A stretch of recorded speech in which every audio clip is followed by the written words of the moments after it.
and the entire staff of the Community Library for hosting us once again in this beautiful room for Upbeat with Alasdair. We so appreciate our partnership. Tonight kicks off our winter season, and I hope you all are planning to attend one of the concerts. They're Wednesday, Thursday, Friday, and Saturday night, 7 p.m. Doors open at 6:15 at the Argyros. They're free, of course, but reservations are required, and the tickets have been selling briskly. So this winter season, we are doing two things that the festival has never done before with our winter. The first is we're offering two programs. In a giant burst of creativity, we named them Program A and Program B because there's really nothing that would distinguish one from the other. They're simply two collections of beautiful pieces of music that we thought fit together well, but there's no thematic connection that's different on one night than the other. Program A plays on Wednesday and Friday, and Program B plays on Thursday and Saturday. So as to why did we decide to do two programs? Well, we looked at our attendance over the last few years, and every time we did 3 nights of concerts, the total attendance was a number that would actually comfortably fit in 2 nights. And so we thought, well, what if we actually tried that without cramming the Argyros full of seats?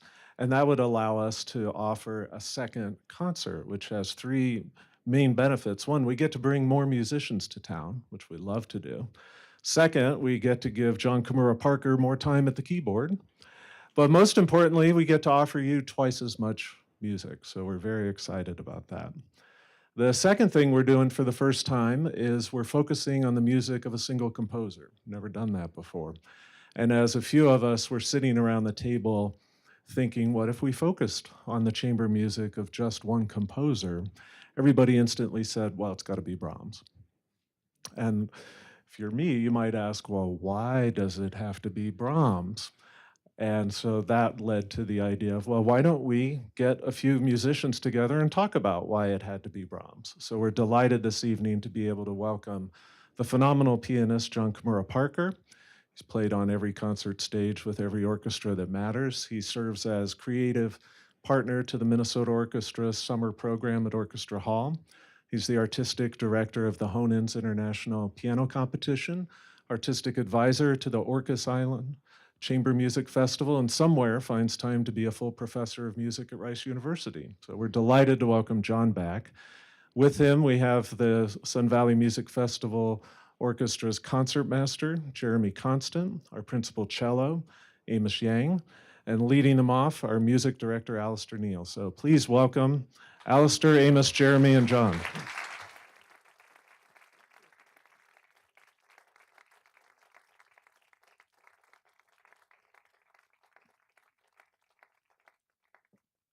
Thank you, everybody. Welcome. Good evening. Great to have the pleasure of your company and to warm you up on this cold winter night with some wonderful music of Brahms. We're going to get the conversation going in a moment, but let's get ourselves in a Brahms frame of mind by playing some music first. And since part of our talk is going to be concentrated on the piece that my great friends and colleagues are going to be playing this week, the Trio number 1 in B major for piano, violin, and cello. Let's hear the very beginning of that trio, and which I think is as good a window into the world of Brahms as any piece of Brahms that I know. So just a couple of minutes of that to get you in the mood.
Kind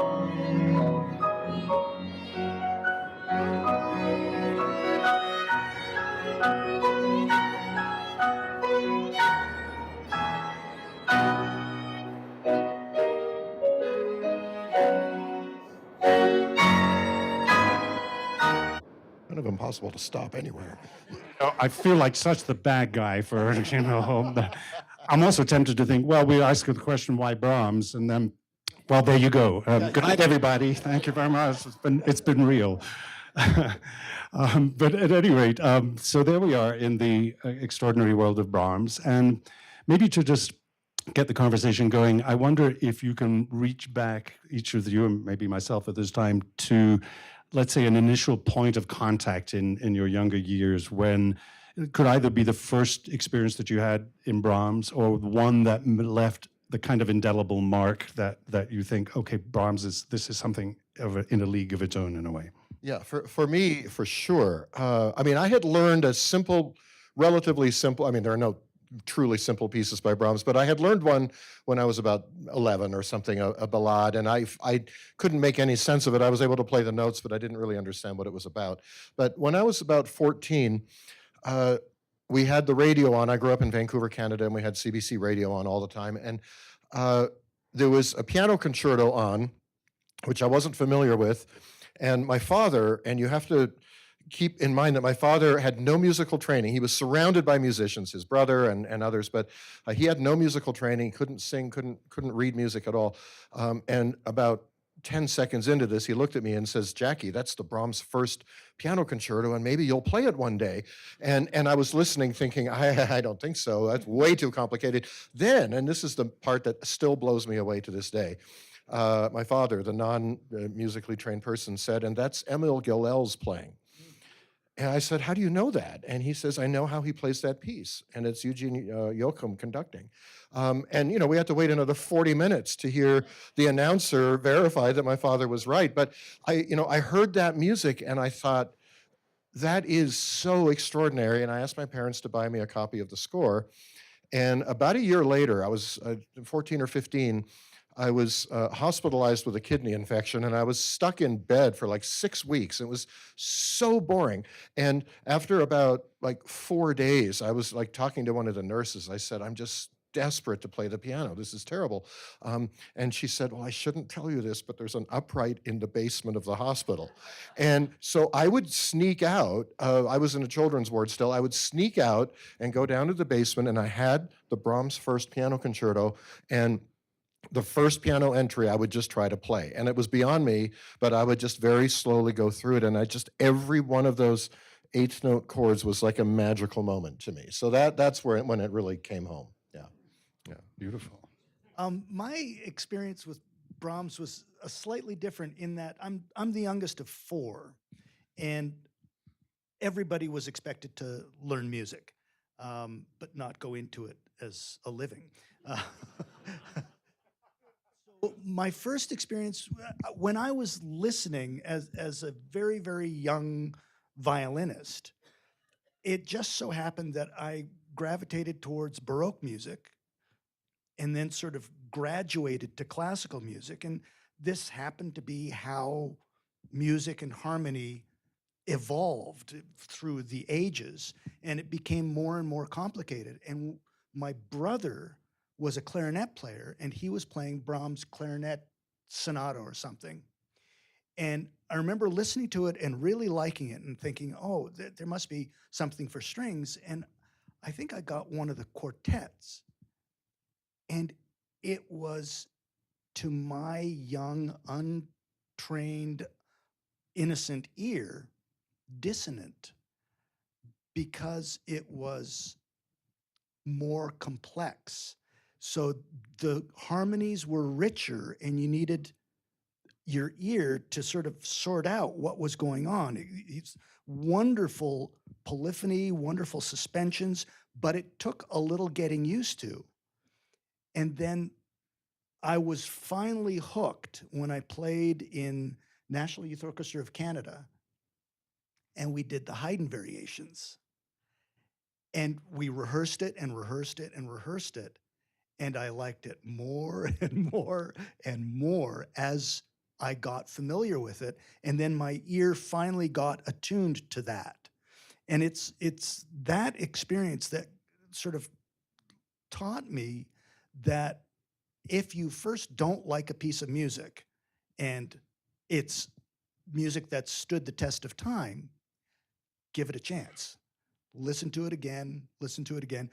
Richard Strauss was just chaos to my ear when I first came across it. And then the more and more I listened to it, the more I could sort of hearken back to my early Brahms experience and go, it's just more complex, but it's worth it. So that's how I came to Brahms. For me, all young cellists start with the E minor sonata by Brahms. It's fairly easy, and we sort of start with that. So that was sort of the first experience I had with it. But the most powerful experience I've had with Brahms was as a undergraduate at the Eastman School of Music. I was a very depressed freshman, sophomore there. I was coming from San Francisco, where there's a lot of sun and a lot of sports and things like that to keep one occupied. And all of a sudden, I was thrust into the world of music. And even though I had had wonderful cello teaching in San Francisco, it wasn't actually what I was anticipating going into, but that's a whole other story. And so Paul Katz, my teacher at the time, actually said in later years that I was probably his most depressed freshman. And it got to the point my brother was a violinist at Oberlin. He came to visit me. And actually, I don't think I ever told my brother Preen this, but he came to visit me one weekend. And when he left, I just was sobbing. Like I was so homesick. But one rehearsal, we had the Brahms Requiem on the program. And for those of you who know the piece, it begins actually just with the lower strings. It's the cellos and the violas and basses in divisi. And it's just the most moving opening of a piece. And it just struck such a chord with me. And I actually really encourage you after our talk tonight. Many of you have beautiful gardens that the snow will be falling softly on. Please turn off all the lights, all your media, your cell phones, except for Spotify and your best speakers. And so turn notifications off and sit as you watch the snow fall silently and listen to this piece. It also bring some Kleenex. It will really just break you. And it wasn't till many years later that I read what was the inspiration to the writing of that. And evidently, he had been called back to Hamburg. His mother was not doing well. And actually, he didn't get there before she passed away. And as soon as that happened, he started working on this piece. And that made so much sense to me that his sense of loss and grief was poured into this piece. And it's really, really incredible that way. And ever since that time, that sort of emotional connection, it's still there, whether it was actually here with Alasdair when we did the Brahms second piano concerto, and I had a chance to do the solo in that with Emmanuel Axe. Thank you very much, Alasdair. You're welcome. And just that same sense of depth and centeredness to what I did last week. I was in Evanston where my daughter is a sophomore studying voice. We had a chance to do these beautiful songs written for piano, soprano, and for viola. We chose to sort of improve on it using the cello. So, and despite the viola being Brahms's favorite instrument by all accounts, we used the cello, and it's just incredible music. That's also another thing that after you're done with the full Kleenex box and you've listened through the Requiem, I actually recommend very much you listen to these Brahms songs, Opus 91. They're just out of this world. And the way that he wrote so vocally, for voice and viola, really incredible. And you'll hear that, you heard that in the introduction to the Brahms B major. There, he chose wisely, the cello. Leaves the violin for last. Although There should be a violist here to defend themselves. there are, I'm looking at them and Yeah. this is just me. Also, I'm kind of poking these violists here, you know. So they're all friends and they're used to it. So they know how to take it. And it's just incredible vocal writing that way. And it is interesting, and we'll get to this later, in the original version of the B major, because we're playing the sort of updated one. I'll let someone else get into the historical part of that. There's sort of violin filigree that in the final version is left out, right? He wants to just let the cello soar without any sort of superficial interruptions. Just really get to the heart and the beauty of the piece, right? So there's a lot of interesting things like that. But in all seriousness, I really do recommend those two pieces. The Brahms German Requiem, also by candlelight, will be great. Everything off. Neale. and the Brahms songs, Opus 91, there's 2 of them. Yeah, I second those recommendations. You might think that my point of entry would be the symphonies. And it's true that I think probably was about 13 and 14 was the age that I started to just have a fire hose of music that I had an enormous appetite for anything and everything, and just checking scores out of the library, learning how to read a score, all of these things, and spending pocket money on LPs and so forth. And I'm sure that the Brahms symphonies were in my consciousness at that point. But as I think about it, the piece that absolutely made my eyes open was, I probably was closer to 16 or so, I think, the first time I came across it. And it's the Clarinet Quintet, Opus 115. Another piece that you might want to turn the lights out and bring a box of Kleenex. It's part of this wonderful efflorescence in Brahms's later years that was inspired by him coming across this Viennese clarinetist, Richard Mühlfeld, I think is his name, and it inspired the Clarinet Quintet, the Clarinet Trio, and the Clarinet Sonatas, all of which coming right at the very end of Brahms's life. And for me, coming across the Clarinet Quintet made me feel something that I had never experienced before. It's one of the most ineffably sad and lonely pieces.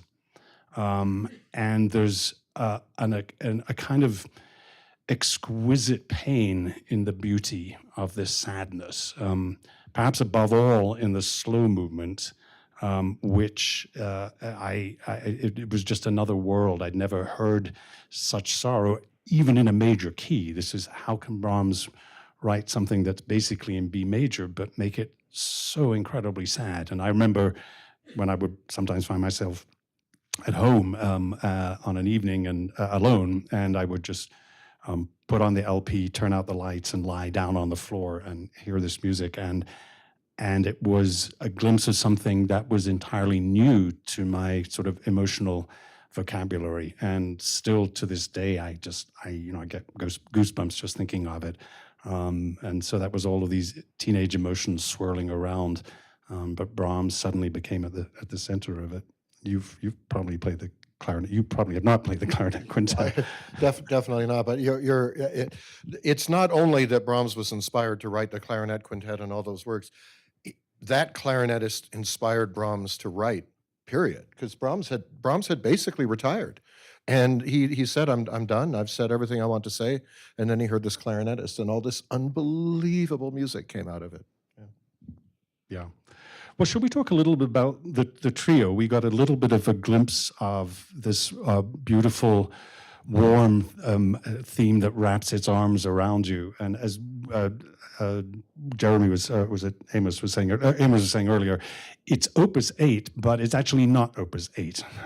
It's a later, 35 years later, I think it was in the early 1850s, he wrote this piece, and he revisited it 35 years later as a matured, very much a mature composer, using in almost all cases exactly the same thematic material, but treating it in a very different way. And so it's much more taut. It's frankly more sophisticated. But the bones of it are the same, with one exception, and that is an entirely new direction he took after that opening theme that you hear. He, in the original, sort of drifts off in a sort of slightly meandering way and nothing particularly memorable. But in the revised version gives us an entirely new theme. And so we're going to play that. But I want you to talk about, because I think that's one of the second theme of this movement is like A+ material. Do you think so? It's so just the intervals of it and the harmony of it. Yeah, I mean, it is not exactly what you'd expect either, right? I mean, you expect, and Brahms was a romantic composer who felt anachronistic. He wanted to be a classical composer. He couldn't help be a romantic composer, but he was very drawn to classical forms and to Baroque forms, but the typical classical form, the first movement would start with something relatively jaunty, and the second theme would be a kind of like what we just heard. That sounds almost more like a second theme than a first theme in a way, you know. So although it also sounds like it has to be an opening, so it's with Brahms there's all those contradictions. Just to back up one step in terms of context, Opus 8, Brahms was around 20 years old, I believe, and it was very early piece. There was all this pressure on him. Robert Schumann had sort of declared him the second coming of Beethoven, which presented this unbelievable pressure on him. And the Opus 8 was a very early work. The original, the modification, so the original was 1854, the modification was 1889. Yeah, 89.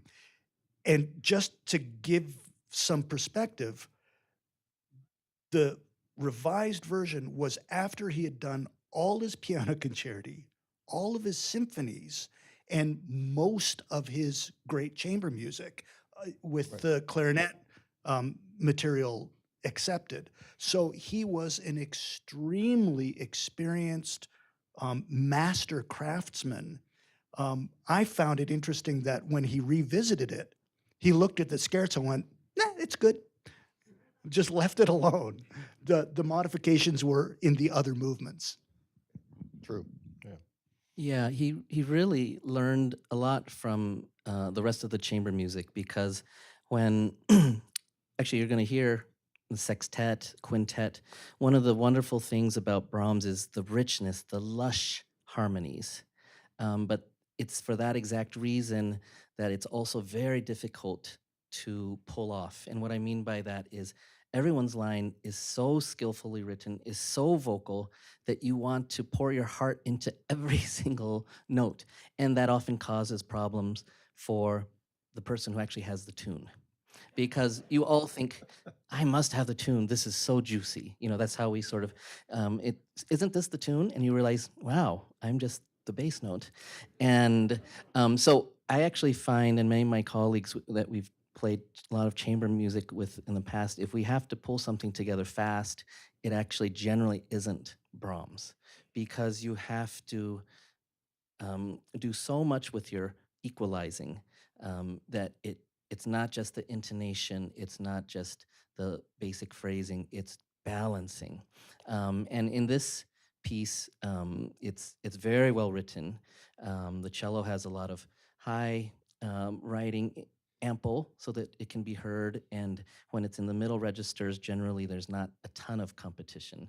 Of course, you always need a genius pianist in any piano trio to help the cellist out, because our register is just such, and our dynamic range is not a match for our modern day piano. What right? Amos is saying is the cellist has to be nice to the pianist. Yes, yes.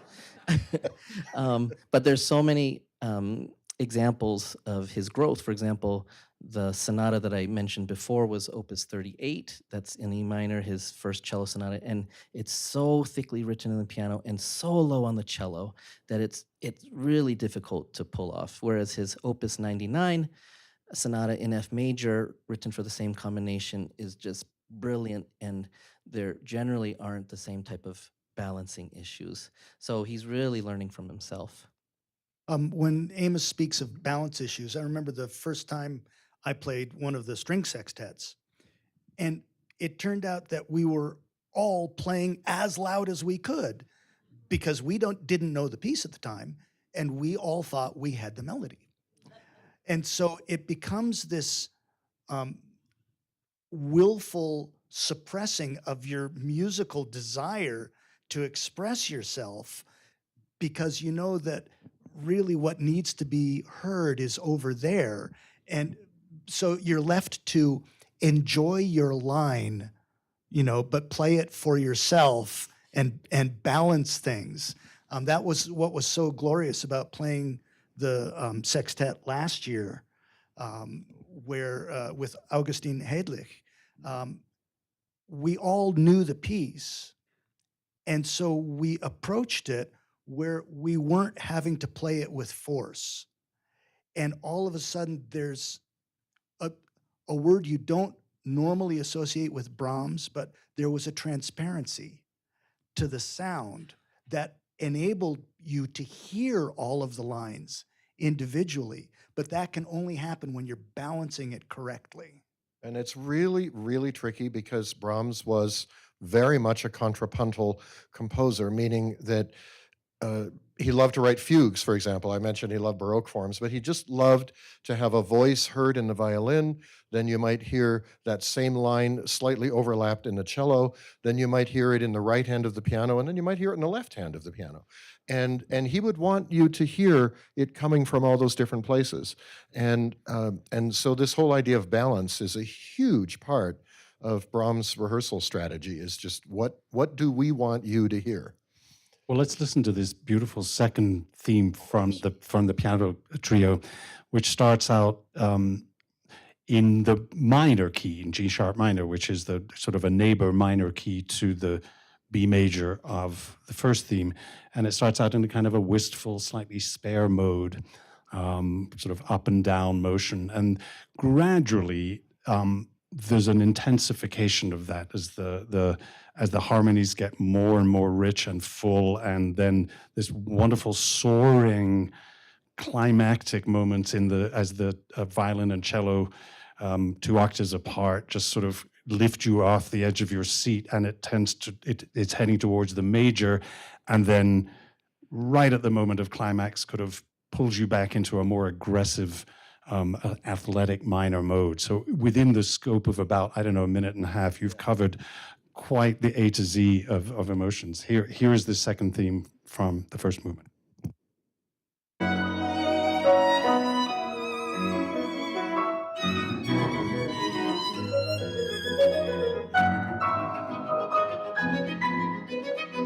We're leading up to it.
and so on. It's usually the switch from this beautiful moment of climax to something a little bit more, I don't know, muscular and slightly Sturm und Drang. Yeah, yeah.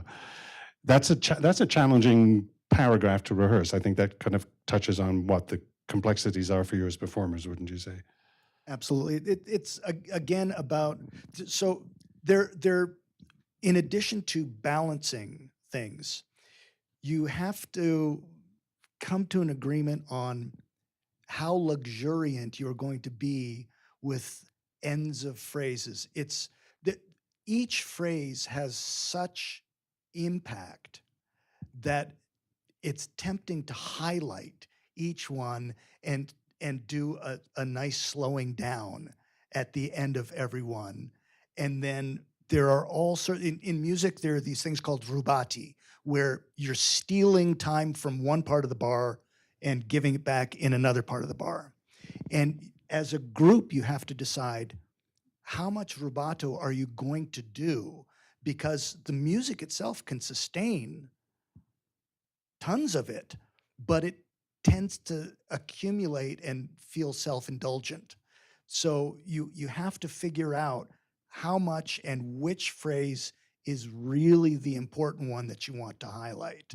And that's one of the challenges in that section. I mean, we're basically a musical relay team. And you know, I've explained this to my students at Rice that we just had a piano concerto competition at school, and I had two students playing Brahms second. The one that Amos said he played here with Manny Axe, and I had to tell those students. I said, you know, most piano concertos in the first movement, the orchestra plays an introduction, then the pianist sort of repeats a lot of that material, and then maybe the orchestra takes over for a few bars. The pianist plays another long chunk, and it maybe happens 4 times in a typical first movement that there's a total back and forth exchange where the pianist stops and the orchestra takes over and so on and so forth. And in the Brahms second piano concerto in the first movement, I think it happens 19 or 20 times that there's back and forth. So every time you think you're finishing a phrase, you might actually be just handing it, I might be handing it back to you, you know, and back and forth. And that's very much a part of Brahms. Absolutely. Because everybody's got a phrase that feels like it's the most important thing, it took me a while where it's like I was doing a nice tapering at the end of one phrase and just sort of easing the tempo a bit. And then in a different group, the cellist said, I have to continue that. So don't slow down. Amos, would you like to talk us through the beginning of the scherzo, since kind of get the ball rolling there? Oh, sure. Well, scherzo, of course, meaning joke. It actually starts off with just a cello with a very sparkly figure,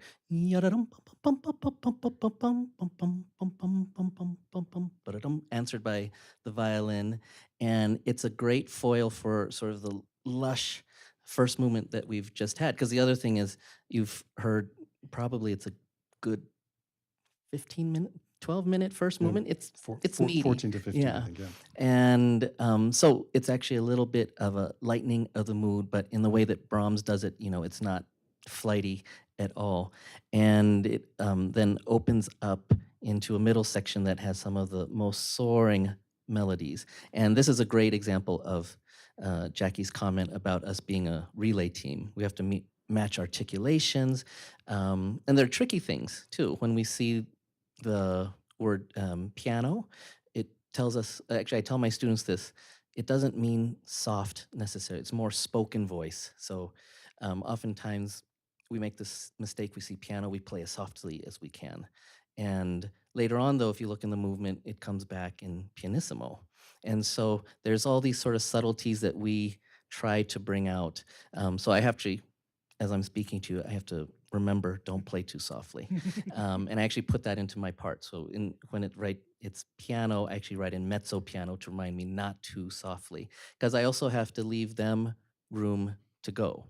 And it's generally in the piano trio easiest for cello to really lower the dynamic, much more difficult in general for the piano and violin.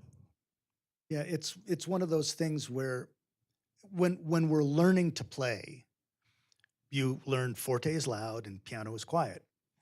When you're doing chamber music, everything is relative. So if it says piano, you have to know what's coming afterwards to know whether you're leaving somebody high and dry. If you're playing piano and they have to play pianissimo and you play too quietly, they can't play. Let's hear the opening of the scherzo, the slightly skittish figure that Amos on the cello gets going.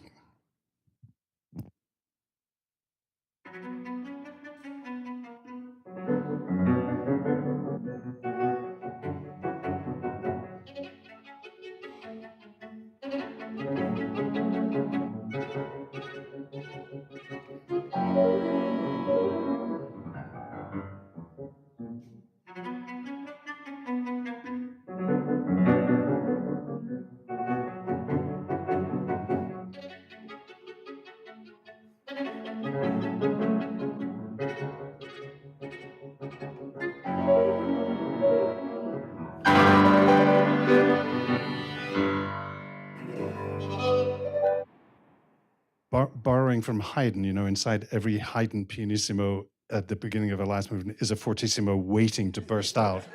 And you knew it was coming sooner or later.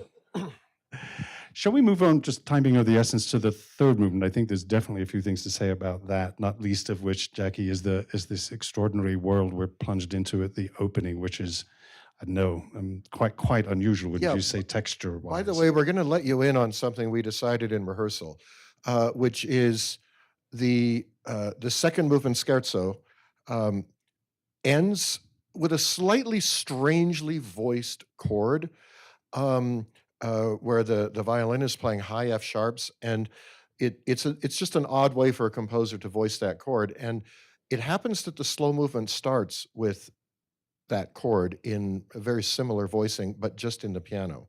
Of course, this is now a slow movement with a totally different mood. Normally, you take a big, long break before a slow movement, and we've just decided to go straight in. You'll know for sure because there's a slide up above us on stage saying that we're on to the next movement.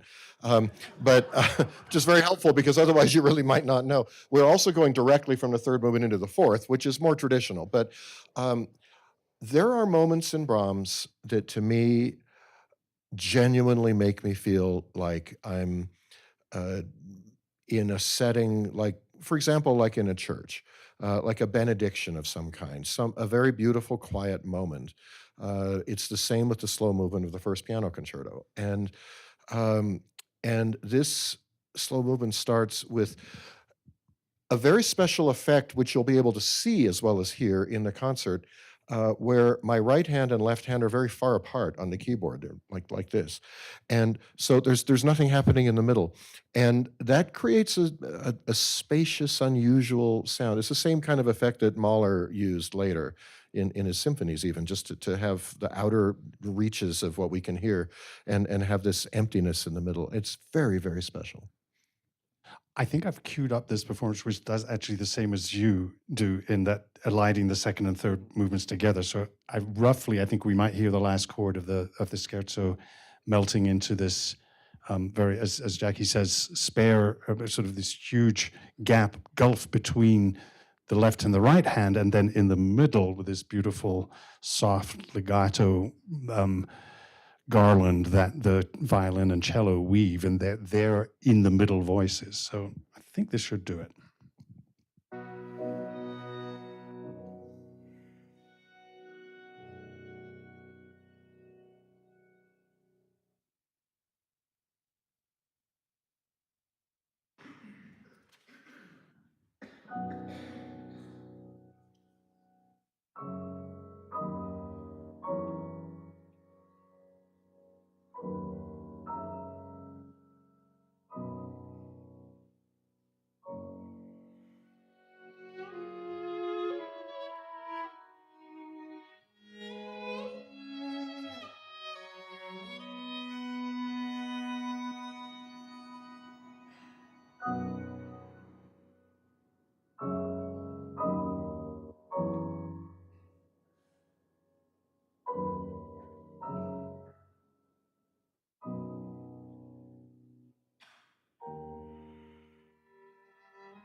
Sorry, I had to stop it at some point, but that's a remarkable paragraph, isn't it, from a 20-year-old? Not bad work. Amos, you're again the protagonist at the beginning of the last movement, but the trajectory of this movement is, again, a very surprising one, I think. Yes, and just an aside, I'm actually curious who's going to be hearing the piece for the first time this week. Yeah, so we love to see that. That is awesome. That's so exciting. And as you can see, this soulful, this sort of heartbeat of the piece, this third movement is incredible. And so the tension is raised. And I want to just point out one technique that he uses. Almost all of our lines that Jeremy and I are playing when we come in are actually in contrary motion. So if he's going up, I'm going down. If I'm going up, he's going down. And what this does is produce natural tension between the intervals. And yet it's subtle in its way, but it just builds up an incredible amount of expectation. So when we finish this movement, again, as the scherzo is a little bit in relief of the first movement, the last movement is also that way. And there was a conductor, I'm sure Alasdair has heard this many times, Otto Werner Müller, wonderful, My teacher. incredible teacher. And I happened to work with him at Juilliard. That was part of my work study to play in the conducting orchestra, which was great fun because we'd sight read these great works and see young conductors just torn to shreds by Otto Werner. No, actually, he did it in a very loving way. You could tell how much he cared about the music. And Still tore us to shreds. yeah. I've got a Mueller story at the afterwards. And what he said was, Brahms was born in a hemiola hospital. Is something that musicians would get. And we actually have this sort of 3-against-2 feel, even at the beginning of the last movement, because as I'm going, yum, bum, ba-da, ya-dum, bum, ba-dum, ba-dum, definitely wanting to sort of feel it in a grounded unit. Jackie is doing triplets underneath, sort of keeping it liquid and very malleable. And it's this mixture that kind of runs into the rest of the movement that way. Yeah, one little story about Mueller. A friend of mine played in the orchestra that he was teaching conductors, and I think that he was either this friend of mine was either slouching or not paying attention. And there's a student conductor on the podium, and he's sitting there, and all of a sudden he feels his chair being picked up, and he and his chair are escorted out of the room. Chen. Oh, really? Oh, the good old days of teaching. Yeah. Way to make a subtle point. Let's hear a little bit of this kind of, what's the word to describe the opening?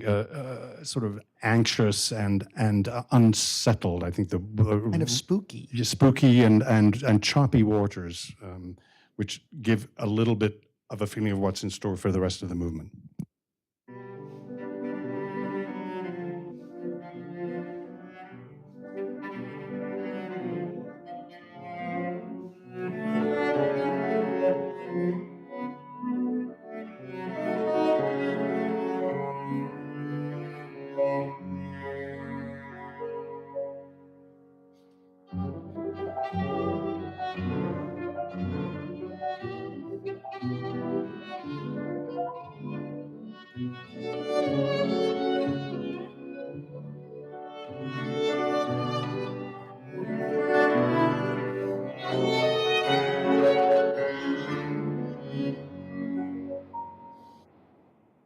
I was thinking, let's not do a spoiler alert here. If you're listening to the piece for the first time, I think it's best that we don't tell them how it ends. But do remember that we started this piece, and the first movement is in B major, and the second movement's in B minor. The third movement's back in B major, although exploring strange tonalities, and this starts back in the minor.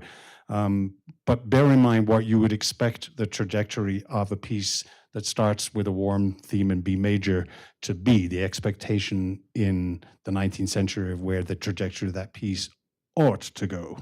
Is that fair enough to? That's perfect setup. Yeah. Nobody dies. Yeah. Yeah. It's not an opera. Fortunately. But with that sort of teaser in mind, I wonder if before we have a chance for Q&A from the audience, the chance for us to answer the question that I posed in the title of this talk, why Brahms, and what it means to you, either personally or to speak of him in a larger historical context. Why, coming up on 200 years since his birth, is he still part of our lives? Yeah, this is the most beautiful library I've ever seen in my life. And one of the reasons, sorry, I didn't really answer your question, but one of the reasons that it is are like the exposed beams here and the pattern on the back wall, which is a pattern you would never expect to see when you think of books being straight lines, and then you have these diagonal lines, and all of this reminds me of Brahms. Like, I think of Brahms music, and I think you can, for all the beauty that's in it, he doesn't overly polish all the rough edges of things. You know, the exposed beams are still a little rough in places, and to me, that's so real. You know, so much more real than composers who maybe are particularly facile and showing off and allowing everybody on stage to do fun, crazy things. I mean, I love playing music like that too, but I feel like with Brahms, there's something incredibly real, almost slightly naive, you know, like he's just very direct with his emotions. And because of the sophistication of, for example, Bach's fugal writing, which is an important part of Brahms' upbringing, he was able to express himself in these extraordinary ways. And another simpler way of saying why I love Brahms so much, and it's also very appropriate for the setting right now, it's like a cup of hot chocolate. You know, I mean, it's comforting, and it's like a big hug. Yeah. Yeah, the big hug is actually, I think, for many of us in classical music, what brought us to classical music was Brahms. It's when I come to a piece that I've played of his before with new people, it's like greeting an old friend. It's wonderful. It's beautiful. There's always new stuff to explore. That's the joy of playing with new people. Everybody brings their own personality to the piece. And when you all sort of have done it in other configurations, you have this very rapid new interpretation of an old friend. And it's always nice to see old friends in different light. For me, Brahms was sort of the launching point in the way I looked at Mahler or anybody who came afterwards. It was Brahms as the foundation, not so much Beethoven or Mozart or anybody who came before. He certainly built on them, but the emotional content and the range of what he was choosing to do with it was bringing, I mean, he was for me, the ultimate romantic composer. And that, you know, as a kid, I loved that. And as an old kid, I loved that. So I sort of answered the question with my listening suggestions to you guys. You know how I feel or how I was feeling at the time. But another aspect of Brahms that's so interesting to us is we actually know a lot about his personal life.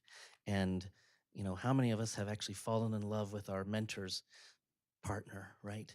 Or how many of us have struggled in the shadow of Beethoven? We know that he destroyed so many works, so we can relate to his insecurities and so much that went into his life. I actually had brought something. I won't read the whole thing, but he even had written something for Joachim, and who was a famous violinist and whose wife was a singer. These songs that I suggested to you were actually written for them. One of them a lullaby, and then they went into divorce proceedings, and he wound up siding with the wife. And we know a lot of these things, and I think that also goes into Jeremy's comment about the human side of his emotions and how direct and how relatable. So I think for me, that's also another reason that we enjoy his music so much.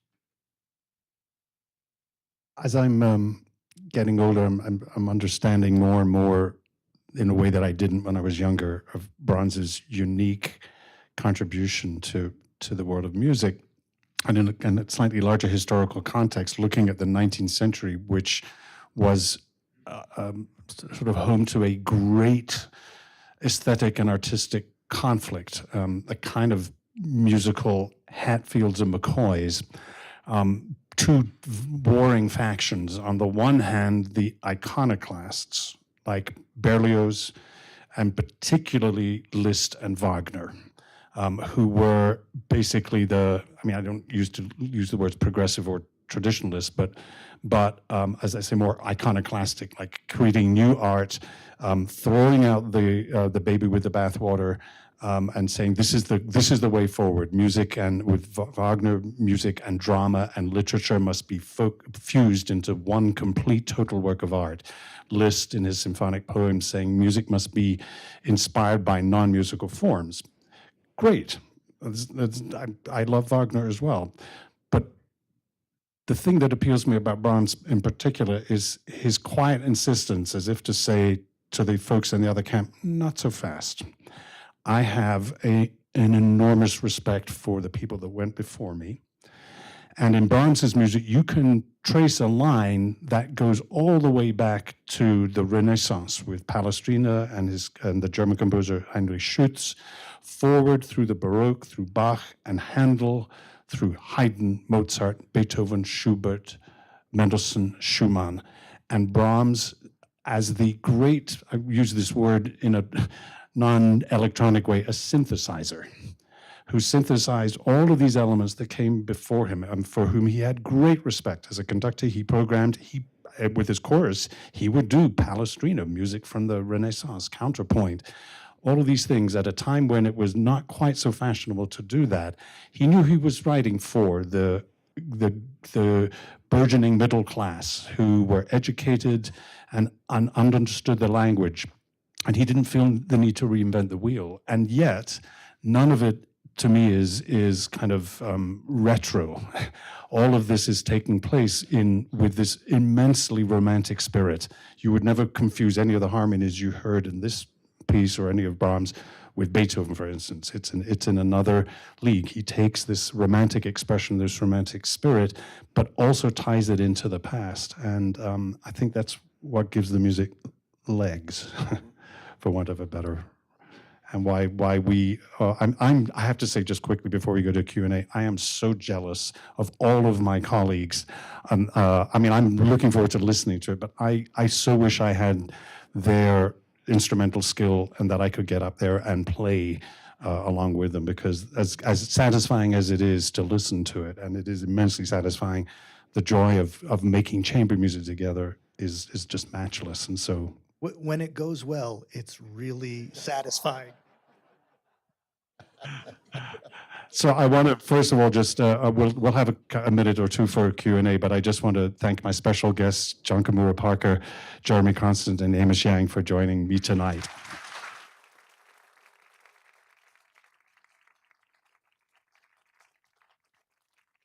Now it's your turn. I know we all have an appointment with a nice hot bowl of soup at some point, but please do throw out some questions for for us all.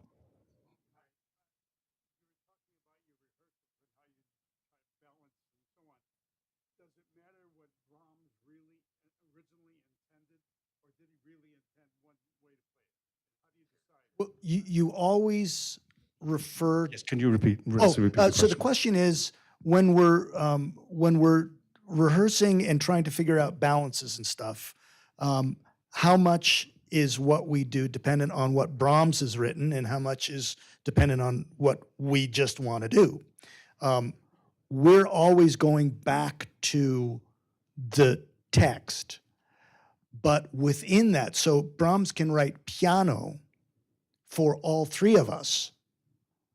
There is going to be somebody with the melody. There's usually going to be somebody with the counter melody, and there's usually going to be somebody with another counter melody, all of which sound fantastic. So these adjustments in rehearsals are within the context of what Brahms wrote. Depends a lot on the composer. Debussy, for example, was incredibly specific in his scores about everything, and different dynamic markings for different instruments at the same time, and hugely detailed articulation markings. And I mean, if you follow all of that, you've already got an interpretation in a way. It's harder with romantic composers, because we might all have a slightly different idea of what is the sweep of this work. And it's so, it's a running joke, well, I wish I could call Brahms and ask him, and you just can't. So you go with your instincts, your education, what you've heard, people you admire, how they've performed it, what you've learned, and then we're always learning things in rehearsal from each other, and that's incredibly exciting. But it's a great question, because it is not cut and dry, and different interpretations from come all the time from different people. I would just reflect that what Jackie said about it depends on the composer is very, very true. I had an experience where in string quartets, we were doing Dvorak string quartets, and we would struggle and struggle and struggle to make it make musical sense based on what the markings were. And we discovered, much to our chagrin, that if we just took all of the markings out and played it the way it felt it should go, everything was solved. And we realized that it may have been, I don't know for sure, but it may have been that Dvorak submitted his pieces to his editor, who said, Tony, you need to put some markings in here. And I just sort of slapped some in that some made sense and some didn't. That's very true. We're always looking for the perfect edition, but sometimes it just doesn't exist. And also, this is another one of the things that in our teaching, our students will come in and they will usually have listened to maybe a recording or two, and you have to remind them our modern notation is fantastic because we can always read the notes and it's always very clearly written out, but it's incredibly sterile when we think about the notes in front of us.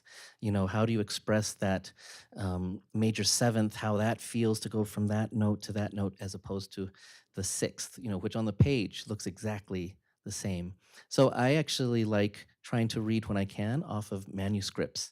And you actually get a feel for the composer's hand. It's a little messy, it's this or that, but it's different. And you can actually get a lot of feeling for what maybe they wanted out of a specific phrase that way. And I also think that when we're interpreting the piece, it is such a personal thing that it's a combination.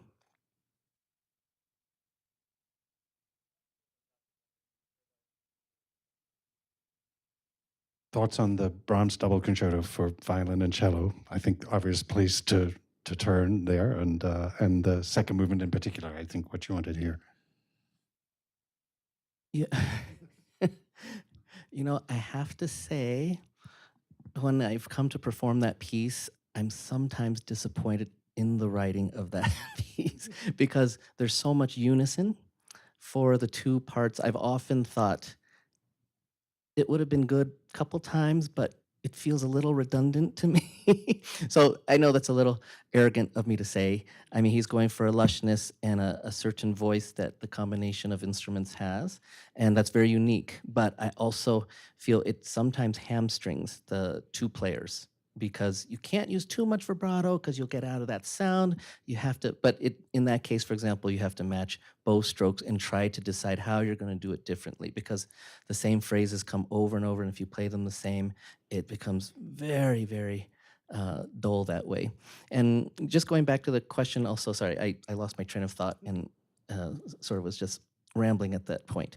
But if you, regarding composers, most composers you meet now, to Jeremy's point, they're very flexible. If you play it for them in a convincing manner, they'll go, you know, that's a pretty good idea. If you play just what they wrote without sort of putting your heart and soul into it, it's not so convincing. Without fail, when I have worked with living composers, whether it's been a premiere or just I'm playing a work of theirs and they happen to be available to listen to it, without fail, I worry about getting all the notes right, and all they want to talk to me about is the emotion of the music, without fail. So that's not to say I don't like the double concerto. I love it. It's fantastic, but My only comment was, I learned it when Amos and I played it, and I talked to our concertmaster in San Francisco about what his experience was, and he said it was the only piece that every time he played it, you know, he'd put it away and then he'd have to come back to it. He'd open it up and he'd go, "Whose fingerings are these? These are terrible." they were his. Right.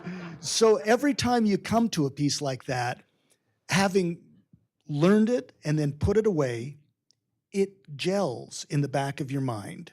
And when you come to it again, you're looking at it in a completely different manner.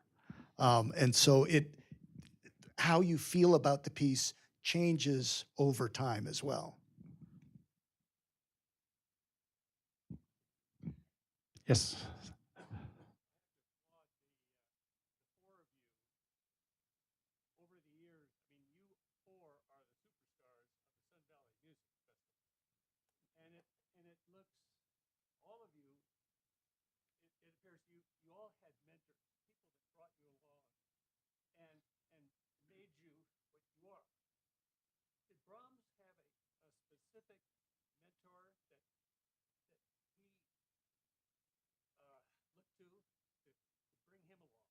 The question is, did Brahms have a significant mentor who brought him along? And any of us could answer that. I think, great question. Yes, a mentor, but also a tormentor. In Robert Schumann and Clara Schumann, where Robert Schumann was the man who sort of championed him, but put all of this enormous pressure on him. Clara, Brahms was in love with Clara. When it came to the violin concerto, he wrote it for Joachim, who was a virtuoso violinist, but also a composer of some note. And so he consulted with Joachim during the writing of the concerto, and it's Joachim's cadenza that is the standard cadenza for that concerto. So he definitely had not just one mentor, but several. Including all of these composers that I mentioned, going back to Palestrina and Schütz, the attention that he paid, what he learned from them, absorbed all of their, above all, we've talked a little bit about harmony, about counterpoint or / polyphony, the idea of having many voices all at the same time, and these lines, strands of musical melody that weave in and out of each other. It sounds like, for the most part, it could be easy to compose. It's so hard to do that. And so Brahms was this sponge. He because he had such respect for the composers that went before him, they were sort of, while they weren't alive as mentors, and he did have some teachers who taught him counterpoint and all of these things, but I would say to some extent he was maybe an autodidact. but with a lot of help from his older friends at the time. Time for soup, perhaps? Thank you all so much for coming. Look forward to seeing you.